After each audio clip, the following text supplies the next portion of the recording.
Le numéro 2 des Nations Unies, Anthony Banbury, visite Jacmel, une région durement frappée par le séisme et presque coupée du monde.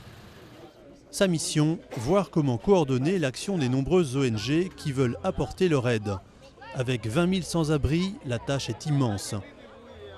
Le Programme alimentaire mondial fournit déjà de la nourriture 2 fois par jour pour les enfants. Mais pour une population qui a tout perdu, logement, travail, la solution ne peut être que temporaire.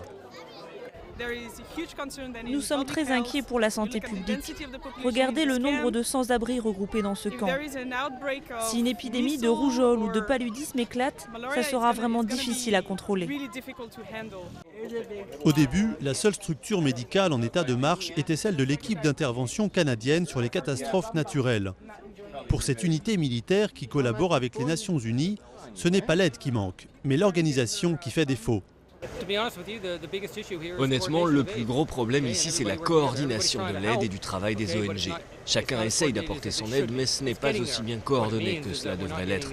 Ça veut dire que l'aide n'arrive pas là où elle est le plus nécessaire. Les Nations Unies pourraient assurer une meilleure coordination. Ça vient, mais ça prend du temps. Mais à Haïti, le temps est compté. Dans quelques semaines, ce sera la saison des pluies, avec de possibles conséquences désastreuses. Il faut donc accélérer le processus.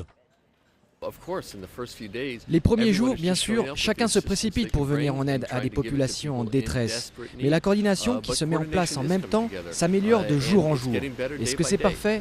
Non, bien sûr, mais nous n'en sommes qu'au début des secours. Et la situation est déjà meilleure qu'il y a quelques jours, et bien meilleure qu'au lendemain du séisme.